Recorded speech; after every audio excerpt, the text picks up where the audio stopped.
today, as a guest, we have Dr. Francesca Testa. She is a GP, a nutritionist, and a PT and health coach. We are so excited to have her today. Francesca has been connected with me through a networking event when I was a student at UCL studying performing arts medicine, and at the same time, she's learning loads about nutrition. We happened to sit on the same table, the conversation just started, and since then, I've dragged her into doing more nutrition work with circus artists as well, which includes the strap convention that you did, and then we're going to do another one for the university as well, which is super excited. Yeah, So yeah, I'm so happy to have you. Thanks so much for having me. Very, very excited to be on this podcast and to talk about a very important topic. So yeah, Beth, it feels like a full circle moment. Like I still remember when we met and we had so much in common. So yeah, looking forward to getting started. Absolutely. I always wanted to know, I actually don't know about why you started on this nutrition journey, because so many like doctors I know or trainee doctors, GP, they might not look at this aspect of nutrition. So what brings your interest? And I think this is a huge piece of a puzzle that's often been missed in recovery, rehab, post-injury. As a physio, I certainly don't know much about it at all. So yeah, I would be excited to hear your story. It's a very yeah. So I can't say it's been like a grand plan from the very beginning. I before medicine took another degree. I went into science and then realized that I wanted to be a doctor. And within the first couple of years of med school, I started realizing how little we were learning about other aspects of health which are very important even to manage disease, such as nutrition, lifestyle, exercise. So that's when I started doing my PT qualifications. But I didn't really look into nutrition at that point. I think it was only during actually working as a doctor, which for me was during COVID when I graduated, and I realized how important prevention was and like looking at overall health. When I worked in cardiology, heart health, stroke medicine, A&E, I saw a lot of conditions that could have been prevented, or reoccurrence of this condition that could have been prevented by better nutrition, just movement. And we were giving out very little advice to patients. We were giving out lots of medication, which is absolutely important. We're very privileged to live in a time where we have access to medications. However, medications alone, it's just not the full picture. And that's why I decided to do my kind of master's in nutrition and a short course in health coaching, because it is not just about what we eat, but also understanding the drivers behind our eating patterns and behaviors. And that's pretty much what's coaching and health coaching. It's really interesting. And I think one of the things, at least from my personal experience, is lately I've started to learn more about, proteins, because I guess it's the thing that everyone talks about. And in particular, as a woman, after 30, what happens, and all of these things. So I had a personal interest into nutrition. But I think one of the things that Beth and I have talked a few times, it's about how can you optimize your nutrition for your training, for your recovery, and also I guess it links also when you're injured. So what would be your top tips? Yeah, that's again a very interesting question. So I think overall, as a general rule of thumb, I know it sounds a little bit boring, but having a balanced diet is key, whatever it comes to health, performance, or recovery. I feel like the foundations of our diet is extremely important. Then obviously, when it comes to, for example, performance or recovery, we may need to look into specifics. But I would say the foundation of our diet and making sure that we include all the nutrients that we need is essential. And by nutrients, I mean our macronutrients. So these are your carbohydrates, protein, and fat. And these are the nutrients that give us energy and calories. And obviously, they have other functions as well that we will look into in a second. But also our micronutrients, and that's our vitamins and minerals, that they don't give us any energy as such, but they're involved in a lot of processes, including our immune functions, inflammations, and so forth. So when it comes to post-training, I know a lot of people, you mentioned protein, and I see a lot of people that, at the gym, as soon as they finish their workout, they drink protein and shake.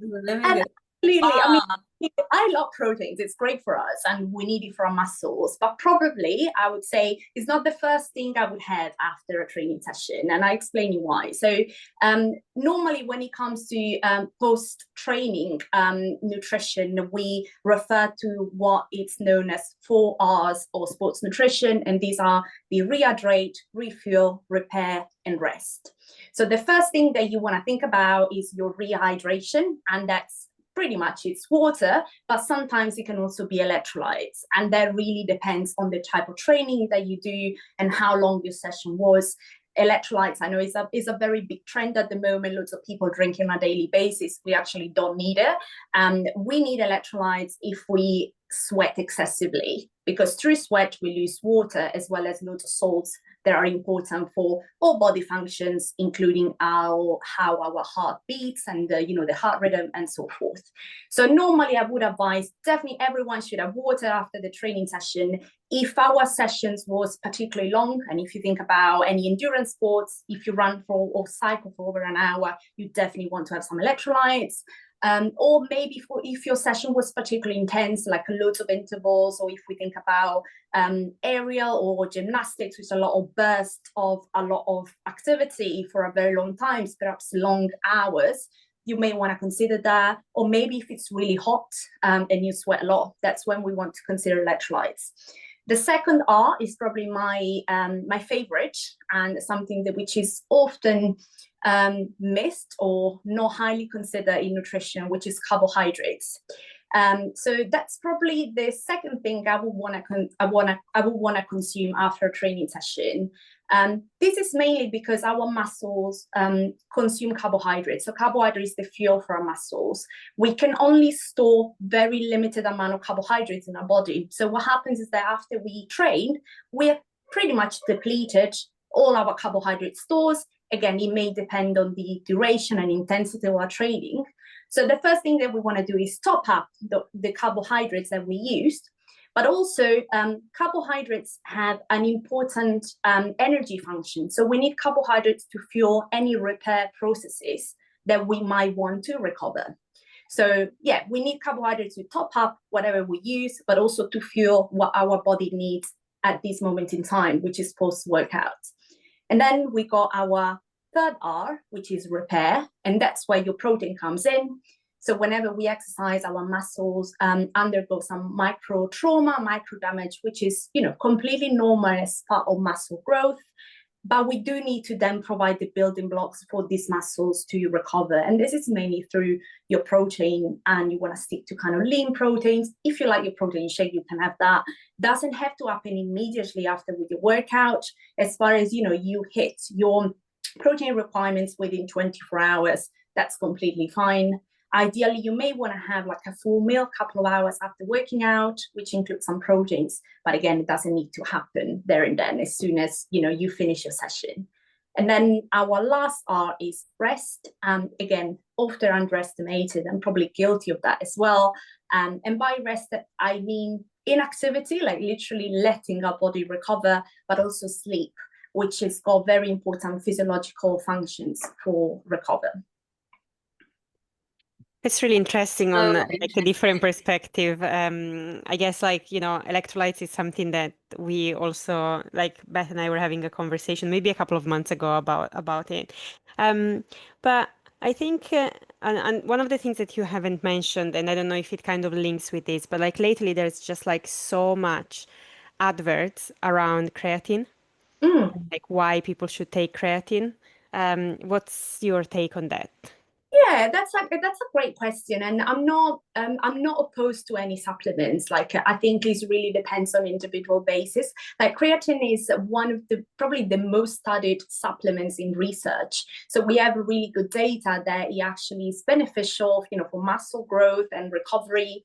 But does everyone need to take creatine? Maybe not. Like I think it's always like a personal choice, and with Supplements, we also need to think about that. Obviously, if they're not regulated as medicine, so we may buy a supplement and we actually don't know what we end up having. So I would say it's important to do your research into the provider that you decide to use, making sure that you don't have any medical conditions. Like, supplements are generally safe. However, check in with your doctor just in case. And then, it's a matter of, if it's safe for you and you can afford it, give it a go and see what happens. Creatine is likely to be beneficial for you. There could be a little bit side effects at the beginning. It may cause some water retention. However, the literature is a little bit mixed in that. And if it happens, usually after a few weeks, it should go down, and it's just kind of an initial response. But as I said, if it's safe for you and you have money to spend on it, there is no harm in trying. So what's the benefits of creatine then? And do you have it before or after? I know it's a very... Yeah, it's a little bit of a controversial topic as well. Normally, creatine is basically something that gives that energy. So we look at the kind of metabolic processing on how it comes in. It provides, it aids the production of ATP, which is this kind of molecule that gives a lot of energy. So I would say it makes sense to have it just before your workout, or maybe at the beginning of your day. If, for example, you're not going to end up working out straight after, I would say it's a good thing to have at the beginning of the day. However, just to give that boost of energy and allows that quick recovery for the muscles so you can perform again. But, there are studies that show that it can promote recovery as well. But I would say if we were to choose, I would suggest to have it at the beginning of the day. Because I've seen electrolytes and caffeine in like a gel before, because I do a bit of dance physiotouring, and those are prescribed for dancers before shows. What are your thoughts on those? Yeah, it would be interesting to see like the composition of it. Like, if, for example, there is some glucose in that as well, that would be interesting. Like sugar, caffeine, and and electrolytes. So there's probably a similar, I would say, composition to a lot of gels that we use in running as well. So caffeine, improves your alertness, and if you can tolerate it, because not everyone can. So with some people can cause gut issues, but if you can tolerate, it can make you feel more alert. It could potentially improve your performance. Glucose, we mentioned, is pretty much carbohydrates. Our muscles need carbohydrates, so you're pretty much topping up your carbohydrates as much as you can before performing. And then your electrolytes, you can, if you think that it's going to be long training sessions or many hours or an intense one, you can also top up with your electrolytes. Normally, for example, before marathon running, you would drink some electrolytes because you already know you're going to sweat a lot of it out. So you really, basically, I don't have, it's not a clear cut. I think it really depends on what type of performance you go ahead of you. If we're talking about intense, a couple of hours at least, it makes sense to top up electrolytes beforehand, to consider definitely some glucose before and perhaps during, if you can take a break, and caffeine if you can tolerate. But if it's going to be maybe a 10 minutes performance, probably you don't need all of that. This is so fascinating, and I'm kind of thinking and making notes as I go along. This is really interesting. But I have a question that's going back to the beginning of around you said about the well-rounded diet, because I've seen the plate with lots of colors, also the food pyramid. But I've also read a few health and nutrition books and saying they're not necessarily kind of valid or relevant for some people.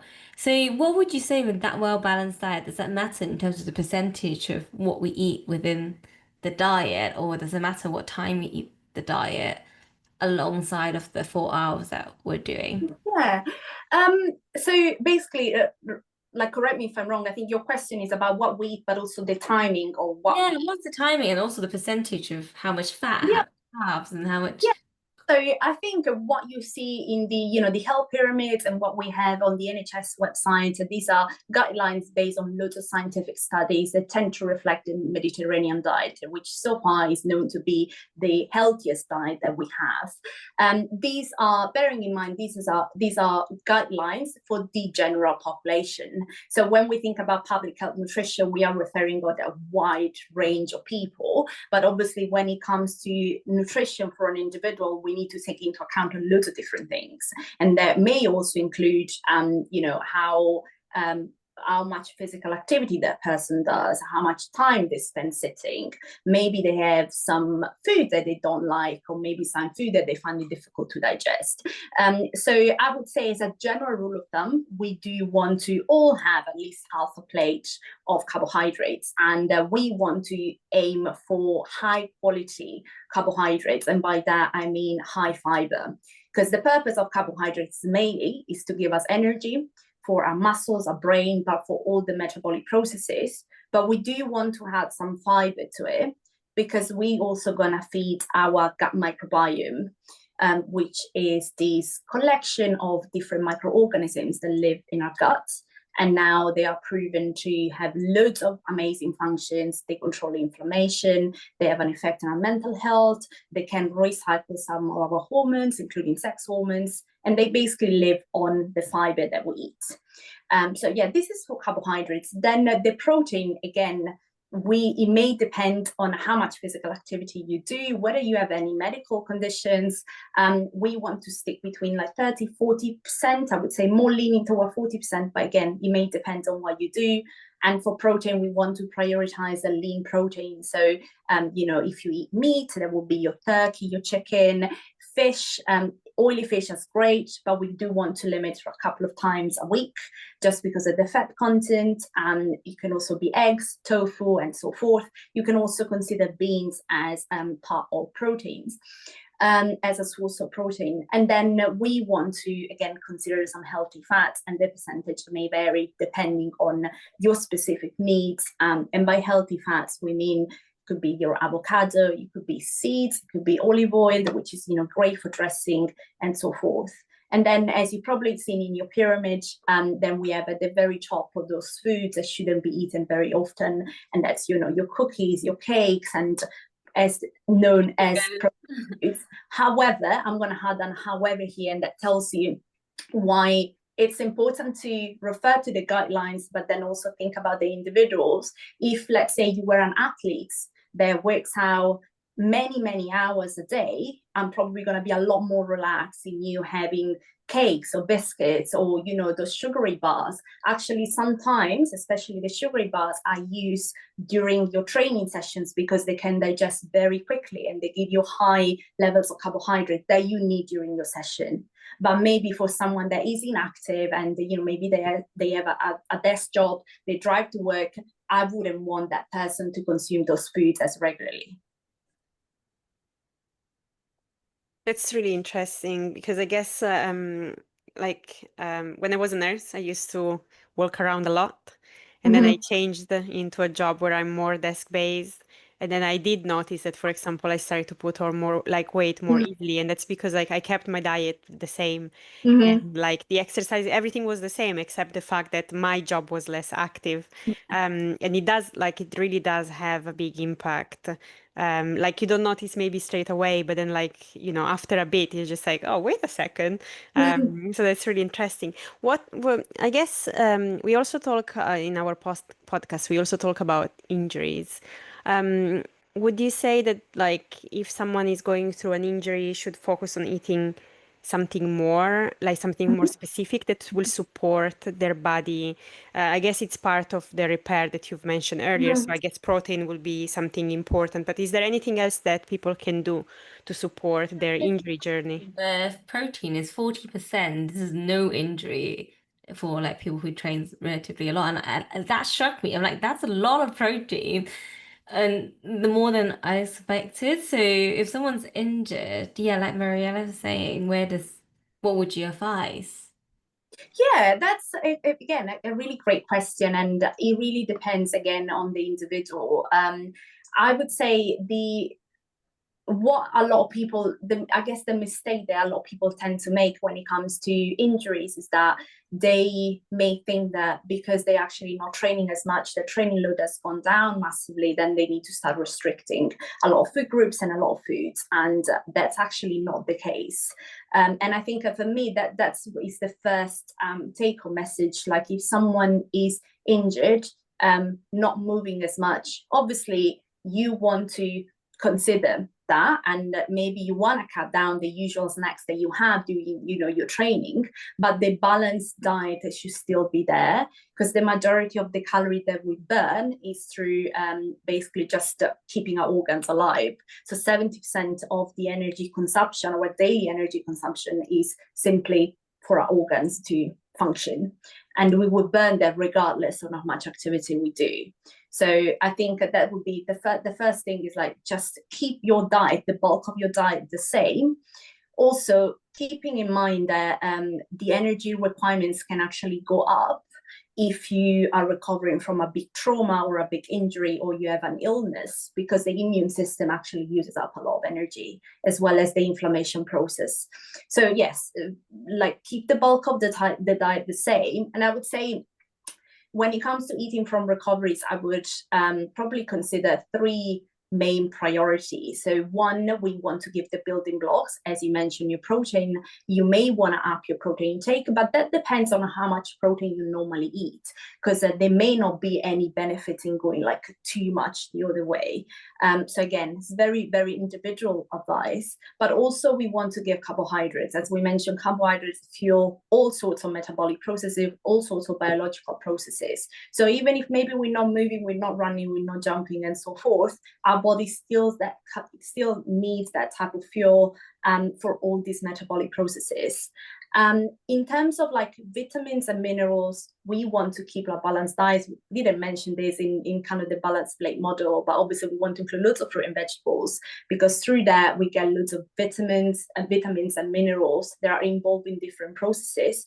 For injury, I would say a particular one is vitamin D. We all know vitamin D, because if you live in the UK, you take it through winter. We all know it's important for our bones, and it aids the absorption of calcium. However, there's been lots of studies recently that shown the role of vitamin D in the immune system.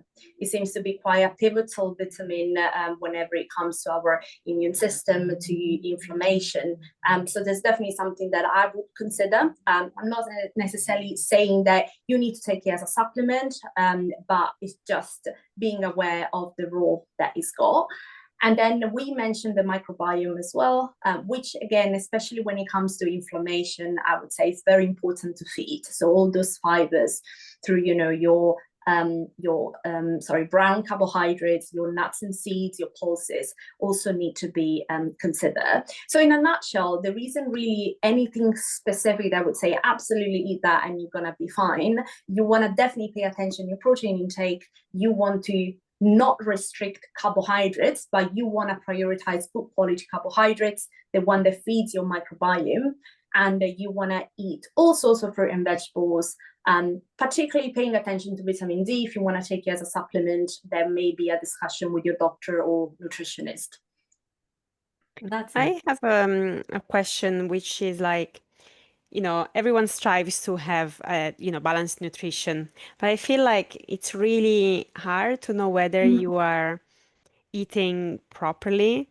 And this comes from like a personal point of view. Like, you know, some people say maybe just think about your energy level, but like, yes, but then like, you know, I might be stressed from work, or might have had like a poor night's sleep. So you can't really tell, oh, is it because I'm not eating properly? So how can people know whether maybe it's their nutrition that needs support, or maybe need to focus on something else to improve like something in their life?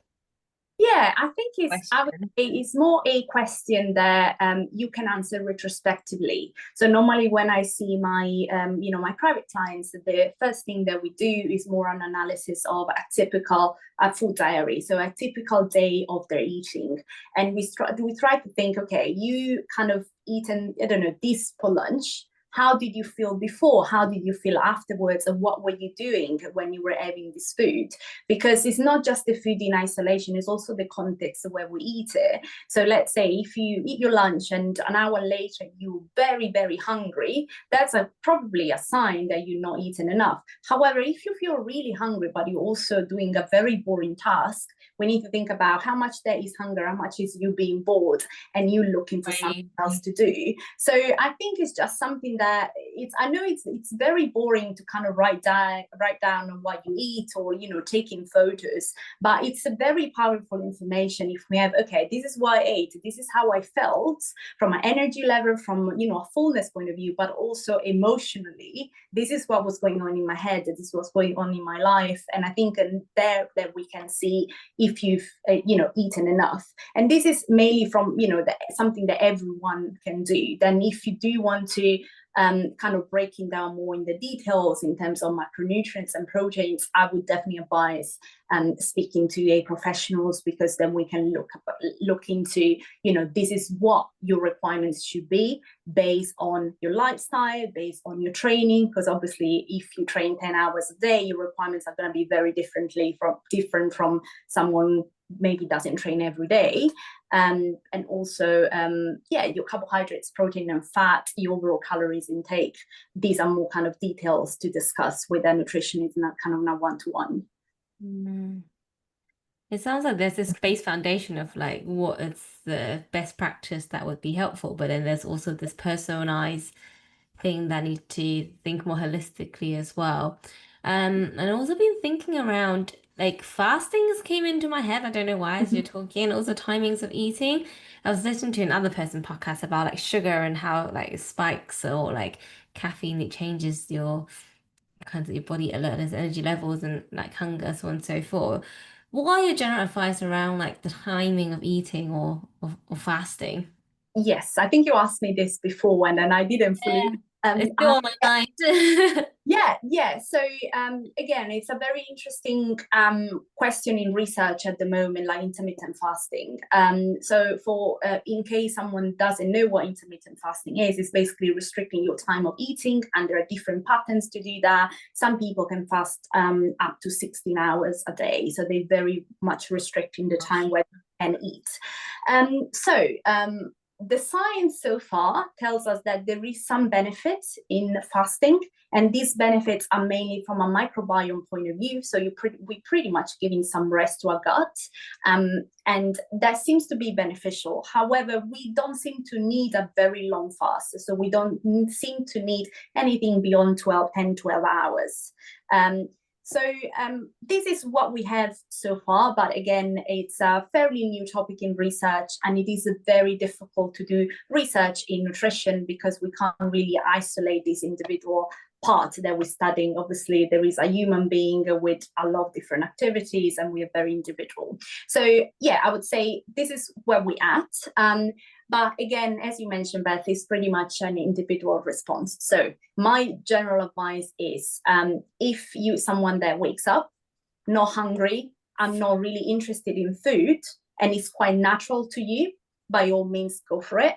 But if you're someone that wakes up, you want to have breakfast, but you're restricting yourself in having breakfast, that's probably not going to work very well for you, because your body's telling you that you do need the energy. And yes, we do have some research saying, yes, it's good to fast for like 10, 12 hours overnight. But at the end of the day, if you wake up and you're hungry, or maybe you wake up and then you have your training session first thing in the morning, the fasting is actually going to cause you more stress. It's going to give you more harm than benefits.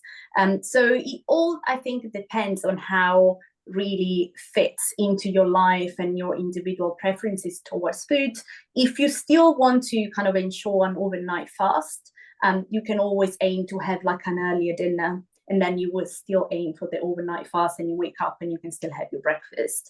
I think rather than following general principles, I will try to tune in to your body and understand what is telling you, because we do have slightly different requirements. And it may also mean that not every day needs to be the same.